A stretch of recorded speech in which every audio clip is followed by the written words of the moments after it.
দুনিয়া থেকে বিদায় করে দেওয়া হয়েছে। সম্মানিত উপস্থিতি, আশা করি আপনারা আমাদের কথা শুনতে পাচ্ছেন। যদি শুনতে পান তাহলে অবশ্যই একটু কমেন্ট করবেন।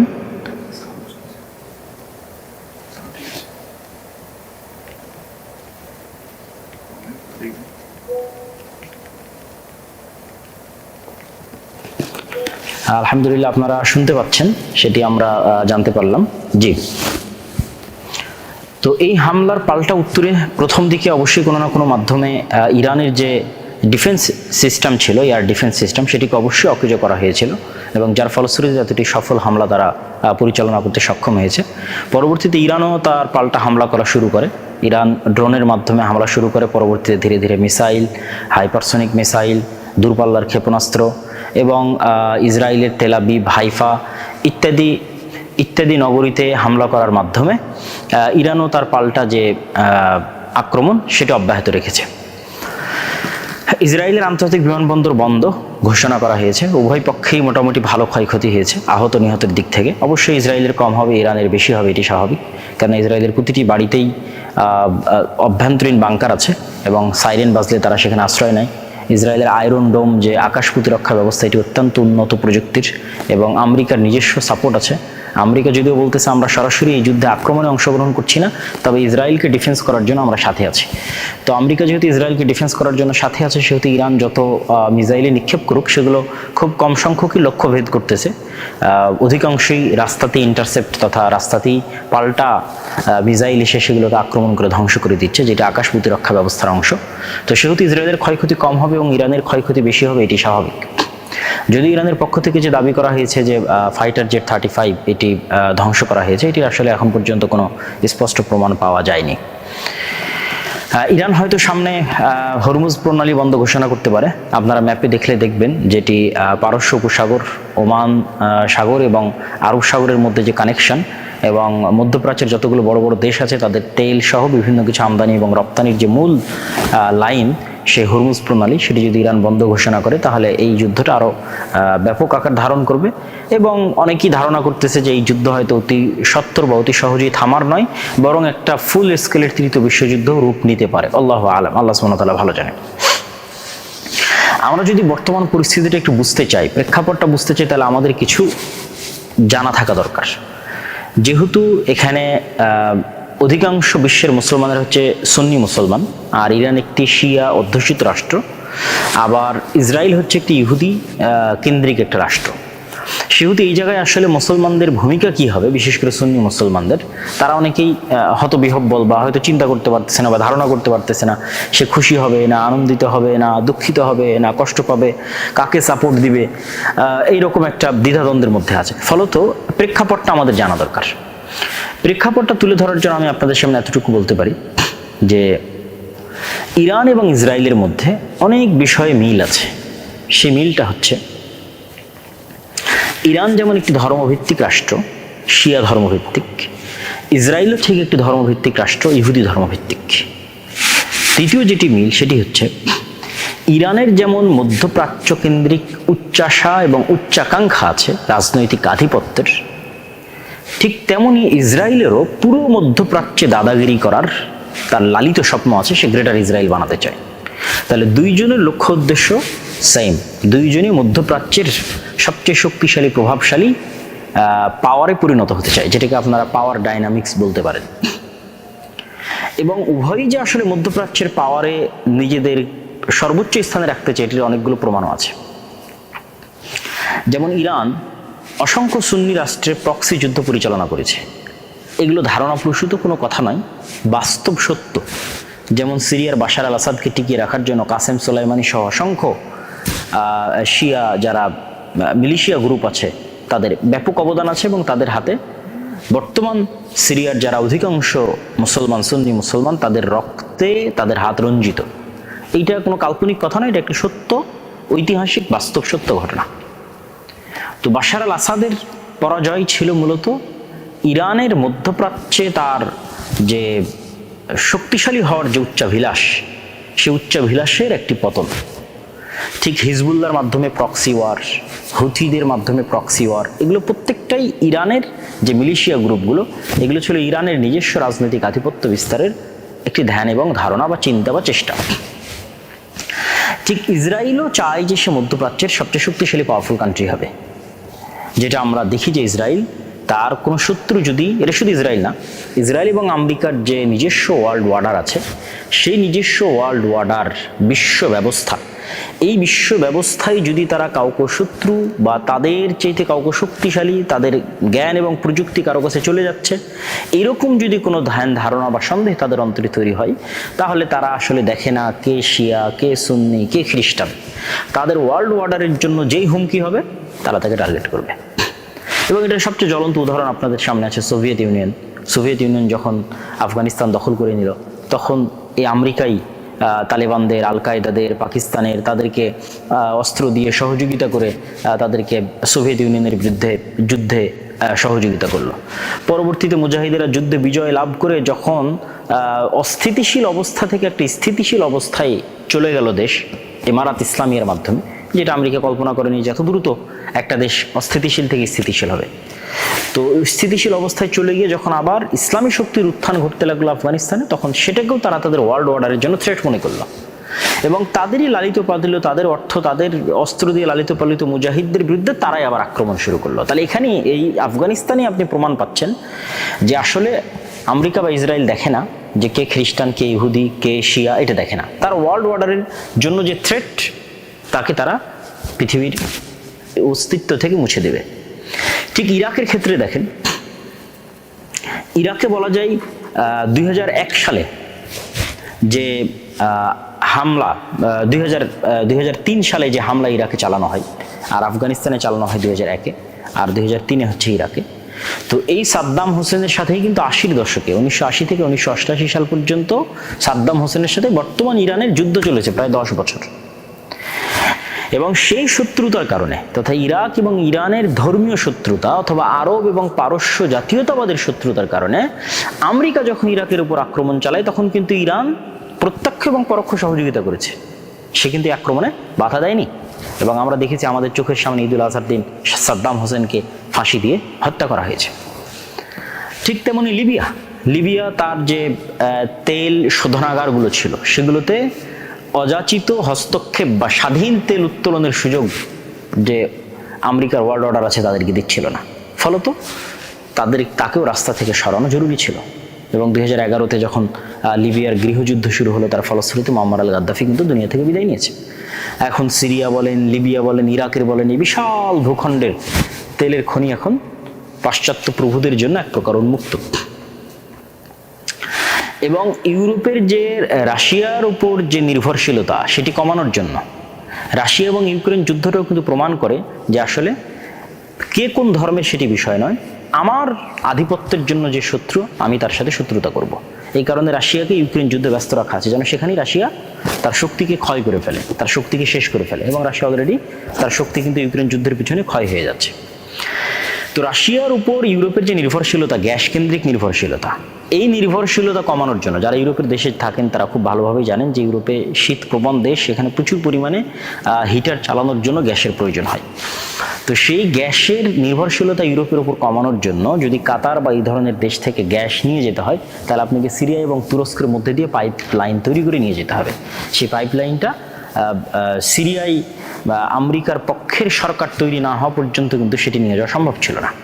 দেখা যাচ্ছে এই পাইপলাইন নিয়ে যেতে যদি তুরস্ক বাধা তৈরি করে, তাহলে ইরানের পরবর্তী টার্গেটে তুরস্ক পরিণত হবে, তথা ইরানের পরবর্তী যাকে ধরা হবে সে হচ্ছে তুরস্ক।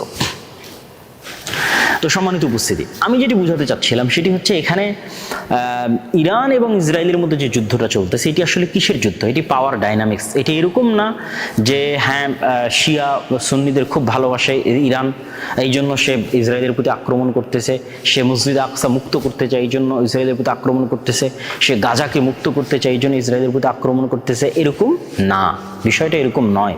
এরকম হলে যখন গাজার মানুষ ক্ষুধার্ত ছিল, ঠিক আছে, তাদের কাছে খাবার যাচ্ছিল না, পরাজিত ছিল, হামাসের বাঁচার কোনো রাস্তা ছিল না, তখনই যুদ্ধ শুরু হয়ে যেত, কিন্তু তখন হয়নি।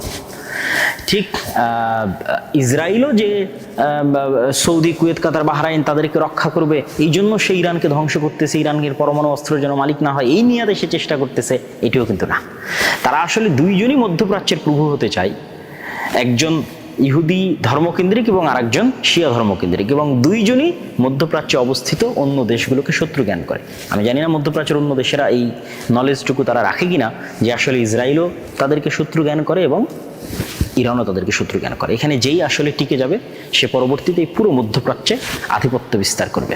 তো মধ্যপ্রাচ্যে আধিপত্য বিস্তারের একটা ধর্মভিত্তিক রাজনৈতিক দ্বন্দ্ব হচ্ছে ইরান এবং ইসরায়েলের এই দ্বন্দ্ব। এবং ইরান এবং ইসরায়েলের এই দ্বন্দ্বে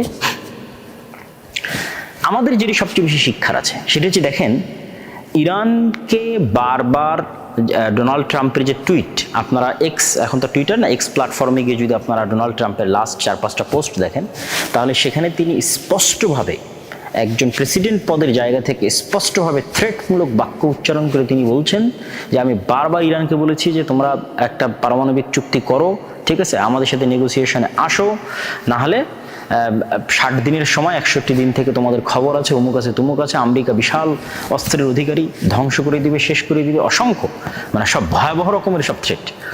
তাহলে সারমর্ম কথা কি, ইরানের যে পারমাণবিক যে প্রযুক্তি অর্জনের যে অভিলাষ সেটি যেন পূরণ না হয়।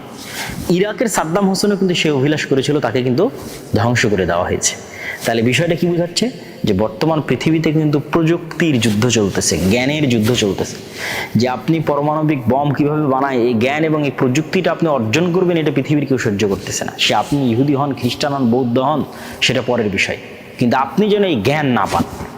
এর আরেকটা আপনাদেরকে উদাহরণ দেই, যেমন ধরেন চায়না যেন চিপ বা সেমিকন্ডাক্টরের যে নলেজ এটাতে যেন টপ লেভেলে না পৌঁছতে পারে, এই জন্য চায়নার উপর কিন্তু এই কেন্দ্রিক নিষেধাজ্ঞা দেওয়া আছে। এরকম বলা যায় 7 থেকে 8টা টপ লেভেলের প্রযুক্তি এবং টেকনোলজি আছে যেটা আমেরিকা চায় না যে অন্য কেউ এই প্রযুক্তি পরিপূর্ণরূপে তার কাছে চলে যাক। তার মধ্যে যেমন পারমাণবিক প্রযুক্তি আছে, মিসাইল অ্যান্ড ডিফেন্স সিস্টেম আছে, ঠিক তেমনি এআই এবং সাইবার ইন্টেলিজেন্স প্রযুক্তি আছে, স্টিলথ টেকনোলজি, এই যে স্টিলথ ফাইটার জেটের কথা বলা হচ্ছে 35, এই স্টিলথ টেকনোলজি হচ্ছে রাডারকে ফাঁকি দেওয়ার টেকনোলজি। এই টেকনোলজি অন্য কেউ পেয়ে নিক, এটা কখনোই আমেরিকা চায় না।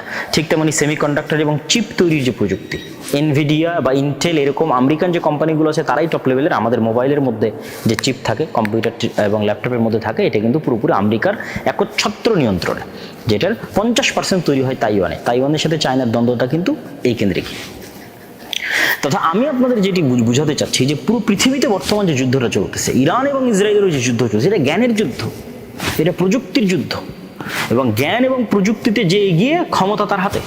রাশিয়ার সাথে যে দ্বন্দ্ব, চায়নার সাথে যে দ্বন্দ্ব, জ্ঞান এবং প্রযুক্তির দ্বন্দ্ব।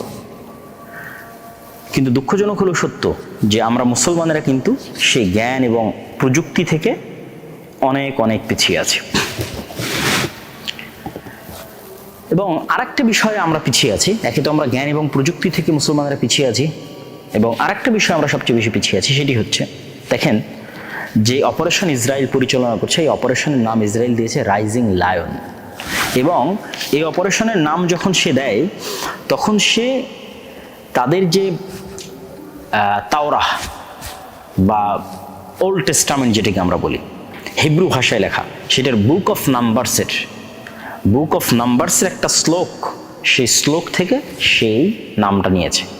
যে শ্লোকের বাংলা অনুবাদ হচ্ছে, দেখো এই জাতি একটি মহান সিংহের মতো উঠে দাঁড়াবে এবং যে তরুণ সিংহের মতো নিজেকে উদ্দীপ্ত করবে, সে শিকার না খাওয়া পর্যন্ত বিশ্রাম নেবে না এবং নিহতদের রক্ত না পান করা পর্যন্ত থামবে না। এবং এই নামকরণ করার পর সেই নামটা চিঠিতে চিরকুটে লিখে তারা যে লিখিত চিঠি আল্লাহর কাছে পাঠায়, সৃষ্টিকর্তার কাছে পাঠায়, সেটা মসজিদ আল আকসার যে ওয়েস্টার্ন ওয়াল আছে, সেই ওয়েস্টার্ন ওয়ালকে তারা সবচেয়ে পবিত্র মনে করে। সেই ওয়েস্টার্ন ওয়ালে এই লিখিত চিরকুট লিখে বেঞ্জামিন নেতানিয়াহু ওই চিরকুট নিক্ষেপ করে ফেলে সেই ছবিটা সে সংবাদ মাধ্যমে প্রকাশ করেছে এবং তারপরে সেই অভিযান শুরু করেছে।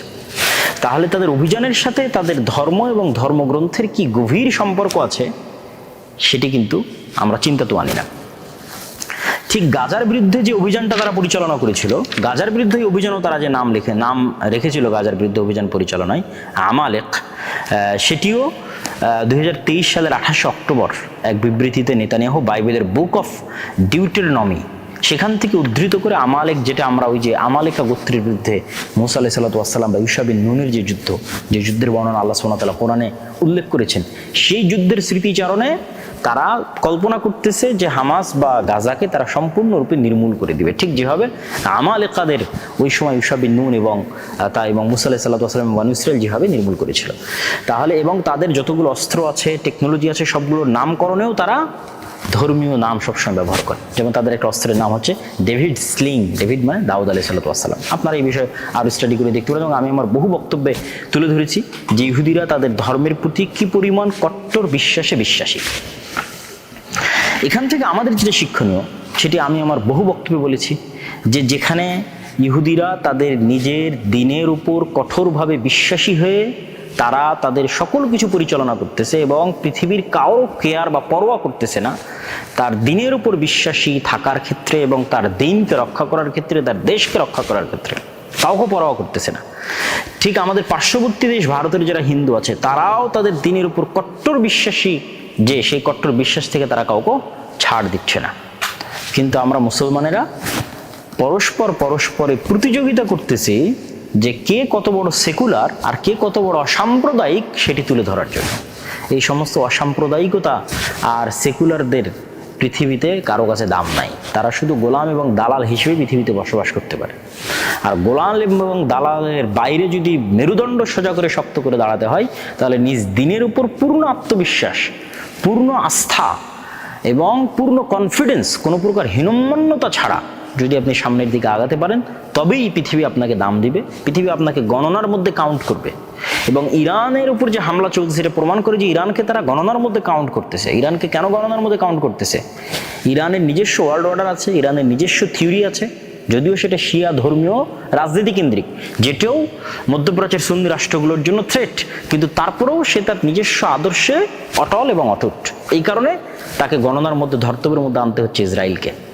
আর আমরা যারা আমাদের ইমান এবং আকীদা বিক্রি করে দিচ্ছি বা সেকুলার হওয়ার প্রতিযোগিতায় লিপ্ত আছি, অসাম্প্রদায়িক হওয়ার প্রতিযোগিতায় লিপ্ত আছি এবং নিজের দিনের উপর হীনম্মন্যতা আমরা বোধ করি এবং কতটুকু নিজের দিনে ছাড় দেওয়া যায়, কম্প্রোমাইজ করা যায় সেটা নিয়ে আমরা চিন্তা করি, তাদের আসলে পৃথিবীতে কোনো ভাত নাই, অথবা তাদের আসলে পৃথিবীতে কেউ দাম দেওয়ার বা কেউ গণনা করার যোগ্যও মনে করে না। এই জন্য আমি এই ইরান ইসরায়েলের যে যুদ্ধ চলতেছে, এই যুদ্ধের যদি আমি সারমর্ম বা সামারি যদি আমি আপনাদের সামনে তুলে ধরি, তাহলে সেই সামারি এবং সারমর্মের এতটুকু বলতে পারি, বা আরও দু একটা পয়েন্ট যদি ছুটে গিয়ে থাকে, যে ইরানের সাথে যেই মৌখিক দ্বন্দ্ব, এটা আসলে তথাকথিত যে ইসলামী বিপ্লব তারপরই শুরু হয়েছে। এই তথাকথিত ইসলামী বিপ্লব 1979-এর আগের যে সময়গুলো, যখন রেজা শাহ পাহলবিরা ছিল, তখন কিন্তু সেকুলার শ্রেণী বা সেখানে বসবাস করতো। ঠিক যেমন আমরা আমাদের দেশে যেমন বলে থাকি শাহবাগী বা এই জাতীয়, ঠিক আছে? তো ইসরায়েলও কিন্তু চাচ্ছে যে ওই জাতীয় কেউ ইরানের ক্ষমতায় আসুক, যে সেকুলার হবে, অসাম্প্রদায়িক হবে, ছাড় দিবে, কম্প্রোমাইজ করবে এবং ওই রেজা শাহ পেহলভির বংশধরদেরকে পুনরায় ইরানে বসানোর জন্য কিন্তু তারা চেষ্টা করতেছে। তো আসলে আমেরিকা এবং ইসরায়েলের যে সমগ্র পৃথিবীব্যাপী যে নিজস্ব একটা ওয়ার্ল্ড অর্ডার, এবং এর বিরুদ্ধে যদি কেউ দাঁড়ায় তারা তাকে ছাড় দেবে না, এটি ঠিক। এবং হয়তো পরবর্তী টার্গেটে তুরস্ক পরিণত হতে পারে, পাকিস্তান, এবং ধারাবাহিকভাবে সৌদি সহ অন্যান্য ইসলামী মুসলিম যে দেশগুলো তারাও আসবে। তো এইটার ক্ষেত্রে আসলে মুসলমানদের করণীয় কি? তাদের যে শক্তি, সেই শক্তির সামনে দাঁড়ানোর মতো মুসলমানদের নিজস্ব শক্তি তৈরি করার চিন্তা থাকতে হবে। যে আপনি শুধু আমেরিকা থেকে অস্ত্র কিনবেন, সেই অস্ত্রের সফটওয়্যারও তাদের কাছে, ঠিক আছে? সেটা আপনি নতুন করে সেই অস্ত্র তৈরির যে টেকনোলজি, সেটাও সে আপনাকে দিবে না। আবার সেই অস্ত্র যদি আপনি তার বিরুদ্ধে প্রয়োগ করতে চান, সেটির অনুমতিও সে দিবে না। সেই অস্ত্র যদি আপনি ইসরায়েলের বিরুদ্ধে প্রয়োগ করতে চান, সেটির অনুমতিও সে দিবে না। হ্যাঁ, পাকিস্তানের কাছে আমেরিকা যে অস্ত্রগুলো বিক্রি করে, সেটি যেন ভারতের বিরুদ্ধে ব্যবহার না করা যায় সেই শর্ত দিয়ে থাকে। তাহলে শুধু অস্ত্র কেনার প্রতি যদি নির্ভর করে, আমি যে সামারিটা করতেছি যে বর্তমান বিশ্বে প্রযুক্তির যুদ্ধ চলতেছে, জ্ঞানের যুদ্ধ চলতেছে। ইরানের উপর আক্রমণ করা হচ্ছে শুধু এই কারণেই যে সে জ্ঞানের দিক থেকে তার পরমাণু বিজ্ঞানীরা পারমাণবিক জ্ঞান অর্জন করে ফেলতেছে, এই কারণে আক্রমণ হচ্ছে, জ্ঞানের যুদ্ধ। অতএব মুসলিম বিশ্বের যারা কান্ট্রি আছে, আমাদের ছোট দেশ বাংলাদেশ, তাদেরও আসলে শুধু চেতনা বিক্রি করা বাদ দিয়ে বা সেকুলার হওয়ার প্রতিযোগিতা বাদ দিয়ে তাদেরও মনোযোগ দেওয়া উচিত যে কিভাবে তারা নিজস্ব প্রযুক্তি ডেভেলপ করবে। বর্তমান যে 5th জেনারেশনের যে যুদ্ধগুলো পরিচালিত বা 4th এবং 5th জেনারেশন যে যুদ্ধগুলো পরিচালিত হচ্ছে, এই যুদ্ধগুলোতে ড্রোনের ভূমিকা, এয়ার ডিফেন্স সিস্টেমের ভূমিকা, ঠিক আছে, এবং সাইবার অ্যাটাকের ভূমিকা, এগুলো তো আপনারা ভারত পাকিস্তান এবং বর্তমান ইরান ইসরায়েল যুদ্ধে যারা মোটামুটি অবজার্ভ করেছেন তারা খুব ভালোভাবে জানেন। এই প্রত্যেকটা সেক্টরে বাংলাদেশ